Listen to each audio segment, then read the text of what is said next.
السلام علیکم ناظرین و سامعین۔ علامہ محمد اقبال کی طرز زندگی کو بیان کرنے کے لیے میں ہوں آپ کا میزبان محمد اسد علی۔ علامہ اقبال نے کیا خوب کہا ہے کہ ہزاروں سال نرگس اپنی بے نوری پہ روتی ہے، بڑی مشکل سے ہوتا ہے چمن میں دیدہ ور پیدا۔ آج میں آپ کو علامہ اقبال کی طرز زندگی کے بارے میں بتاؤں گا۔ علامہ محمد اقبال 9 نومبر 1877 کو سیالکوٹ میں پیدا ہوئے۔ آپ کے والد کا نام شیخ نور محمد تھا اور والدہ کا نام امام بی بی تھا۔ ماں باپ نے آپ کا نام محمد اقبال رکھا۔ شیخ نور محمد دیندار آدمی تھے۔ بیٹے کے لیے دینی تعلیم ہی کافی سمجھتے تھے۔ اقبال جب سن شعور کو پہنچے تو انہیں مولانا غلام حسن کے پاس لے گئے، جو محلہ شوالیہ کی مسجد میں درس دیا کرتے تھے۔ یہاں سے اقبال کی تعلیم کا آغاز ہوا۔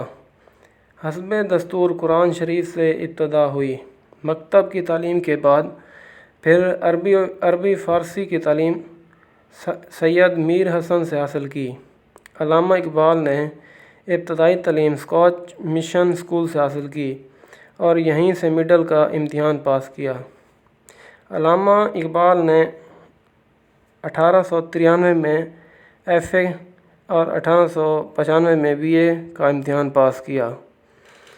گورنمنٹ کالج لاہور سے یہ امتحان پاس کیا۔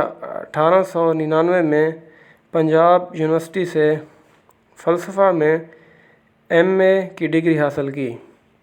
علامہ اقبال اعلیٰ تعلیم حاصل کرنے کے لیے یورپ گئے اور وہاں اقبال کیمبرج یونیورسٹی سے بیرسٹری کی ڈگری حاصل کی اور پھر 1807 میں جرمنی کے میونخ یونیورسٹی سے فلسفہ میں پی ایچ کی ڈگری حاصل کی۔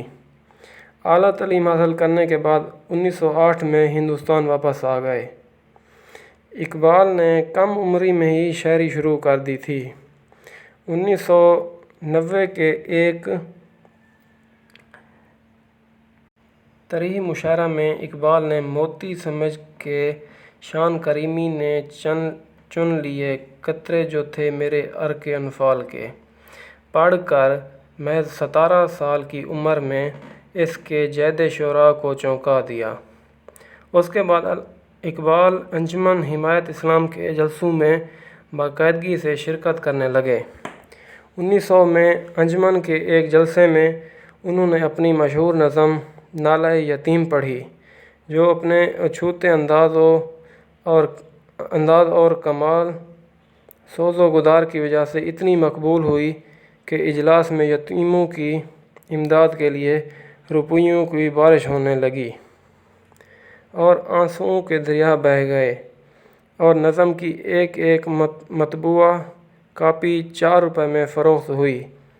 1 اپریل 1904 میں ادبی رسالہ مخزن کا اجرا ہوا تو اس میں اقبال کی نظم ہمالیہ شائع ہوئی۔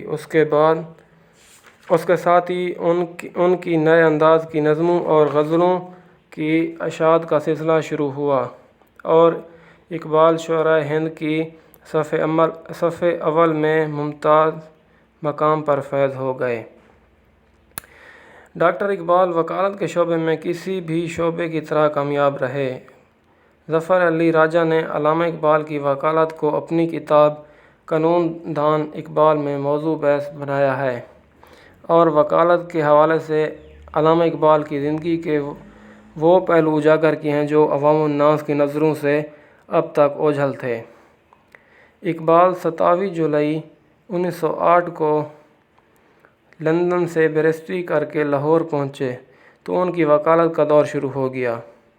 اقبال کی پیشہ ورانہ زندگی کے ابتدائی دور کا ذکر کرتے ہوئے جسٹس جاوید اقبال لکھتے ہیں کہ 1.5 سال کے عرصہ میں معلمی اور وکالت کے سلسلے میں اقبال کو اتنی تنگ و دو کرنی پڑتی کہ ان کا سارا وقت اسی میں صرف ہو جاتا۔ علامہ اقبال وہ عظیم شخصیت ہیں جنہوں نے پاکستان بننے کا خواب سب سے پہلے دیکھا۔ 1935 میں عید کے دن سوئیاں کھانے کے بعد ان کا گلا بیٹھ گیا۔ ڈاکٹروں کے کہنے کے مطابق ان کے حلق میں رسولی پیدا ہو گئی۔ اس کے ساتھ ان کو دمہ کے بھی دورے پڑنے لگے، کھانستے کھانستے بے ہوش ہو جاتے تھے، اور اسی بیماری کی وجہ سے علامہ محمد اقبال 21 اپریل 1938 کو ان کا انتقال ہو گیا اور بادشاہی مسجد کے سامنے حضوری باغ میں دفن ہوئے۔ آج بھی بہت سے لوگ وہاں فاتحہ خوانی کے لیے آتے جاتے ہیں اور یوم اقبال کے موقع پر وہاں پھول چڑھائے جاتے ہیں۔ آخر میں علامہ اقبال کا شعر عرض کروں گا کہ کی محمد سے وفا تو نے تو ہم تیرے ہیں، یہ جہاں چیز ہے کیا لوح قلم تیرے ہیں۔ اللہ حافظ۔